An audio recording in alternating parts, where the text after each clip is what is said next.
चलिए, गर्मी तो हो रही है, बहुत देर से हम लोग ये अपना रिपोर्ट प्रस्तुत कर रहे थे और इसमें हमारा रिपोर्ट पता नहीं कहाँ खो गया है। नहीं, किसी का नहीं रहेगा, मैं जो है वो बोल देते। और हमारे वो कलाम सर, उनका कहना है, आज हम उनके बैठे थे सर, इसी बात पे बोल रहे थे कि आज आईसीटी का युग है और आज किसी भी बात को जो विषय वस्तु है उसी पे चर्चा होनी चाहिए। तो हमारे बहुत से दोस्तों ने, साथियों ने जो वहां देखा उसको बताया। अब उसको बार बार बताने के लिए हमें नहीं लगता कि इसकी जरूरत है। क्यों सर? आज बोले सर, जो कुछ वहां हमने देखा, सब लोगों ने वो चीज देखा, सब चीज। इस रिपोर्ट या जितने रिपोर्ट जमा है सब में शायद लगभग वही बात लिखी हुई है, जैसा हमने लिखा वैसा आपने लिखा, सबने वही बात लिखा। लेकिन वहां जाने का हमारा उद्देश्य क्या था? हमें इस पे चर्चा करनी और यही मकसद है। और यही अगर हम सोच लें, समझ लें, तो हमारा वहां जाना सफल हो गया।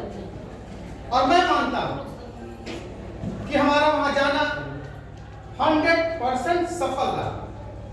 जब हम लोग सुने कि हमें वहां जाना है डीएवी पब्लिक स्कूल में परिभ्रमण के लिए, तो कुछ अटपटा लगा कि हम लोग जाएंगे वहां, क्या करेंगे, स्कूल पे हमें क्यों लेके जा रहे हैं, ट्रेनिंग तो यहाँ करना है, वहां जाने का मकसद क्या है। लेकिन शायद लगा कि वहां जाना हमें जरूरी था। कभी कभी ऐसा होता है कि किसी के द्वारा कहे गए कुछ शब्द हमारे आंखें खोल देती हैं, हमारी जिंदगियां बदल देती हैं, हमारे जीवन में इंकलाब ला देता है। एक छोटा शब्द। हम लोग वहां पहुंचे, काफी उत्साहित थे। रास्ते में हम वो मुजफ्फरपुर की लीची का नाम हमने सुना।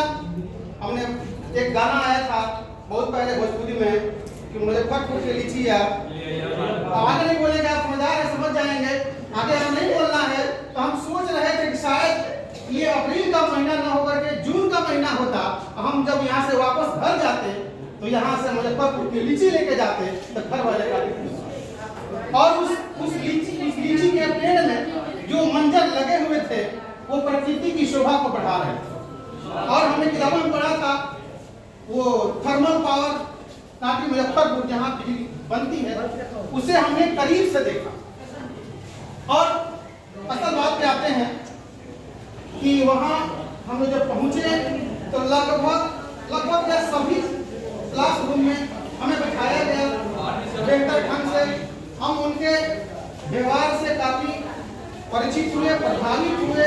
और सभी क्लास में हमें लगता है कि कोई ना कोई टीचर मौजूद थे बताने के, समझाने के। सौभाग्य से हमारे वर्ग कक्ष में जो बताने के लिए आए वो उस डीएवी पब्लिक स्कूल के वाइस वो प्रिंसिपल। उनकी बातें हमें बहुत अच्छी लगी और उनकी बातों ने हमें बड़ा प्रभावित किया।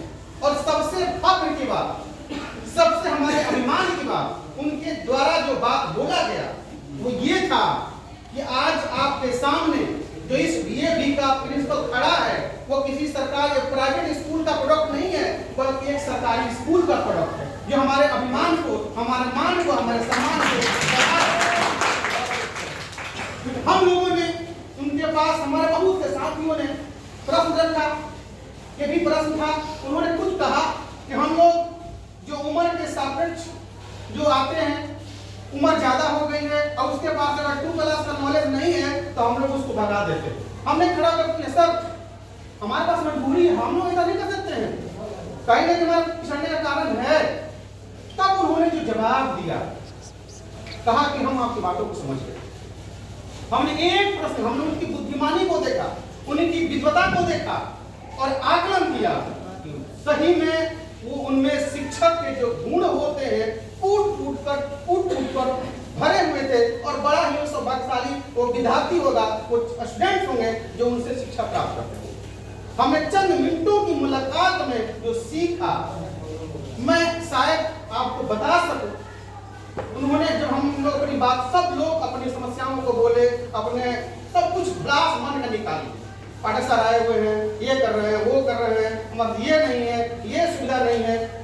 तब उन्होंने बताया कि बताइए, हम भी रोना रो सकते हैं कि हमारे पास जो स्मार्ट क्लास, जो स्मार्ट बोर्ड लगे हुए हैं वो थर्ड क्लास क्वालिटी के हैं, हमारे पास वो अमेरिकन नहीं है, रूस का बना हुआ नहीं है, हम ये बोल सकते हैं।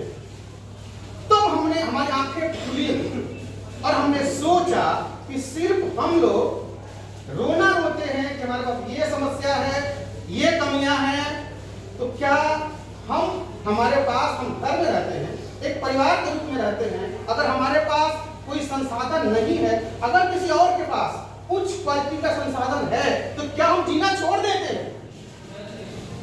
शिक्षक मानव का मतलब तो ये होता है कि हम जहां हैं, जो कम संसाधन है, उस कम संसाधन में भी हम खुश रह सकते हैं। यही इंसान का मतलब है, यही शिक्षा का मतलब है। शिक्षा का मतलब सिर्फ नौकरी पाना नहीं होता।